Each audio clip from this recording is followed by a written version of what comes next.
Cela faisait près de 40 ans que Paris n'avait pas accueilli une exposition de Joan Miró dans son rôle de sculpteur. L'artiste catalan, davantage connu pour ses peintures, a pourtant façonné des bronzes et des céramiques exceptionnelles. Le musée Mayol le rappelle en présentant jusqu'au 31 juillet une centaine de sculptures fantaisistes, légères et poétiques. Dès les années 40, son première œuvre en céramique est en 41. Dès 41, il va bien sûr commencer par faire des vases ou des assiettes de forme très traditionnelle, mais il a envie de transgresser la règle. Et dans la céramique, comme dans la sculpture, il va au-delà de ce que le matériau lui apporte.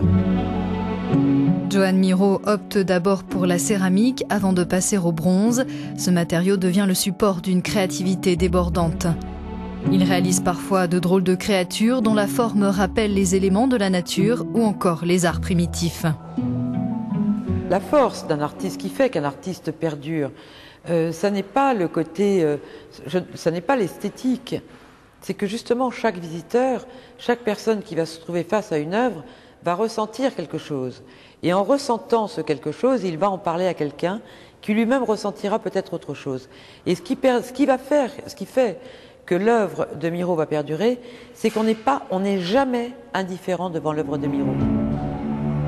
Les œuvres présentées aujourd'hui à Paris proviennent en grande partie de la Fondation MAG, qui dispose d'un lieu d'exposition dans le sud de la France, à Saint-Paul-de-Vence.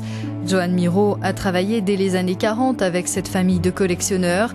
Les MAG l'avaient d'ailleurs incité à s'intéresser aussi à la sculpture et ils avaient convaincu l'artiste.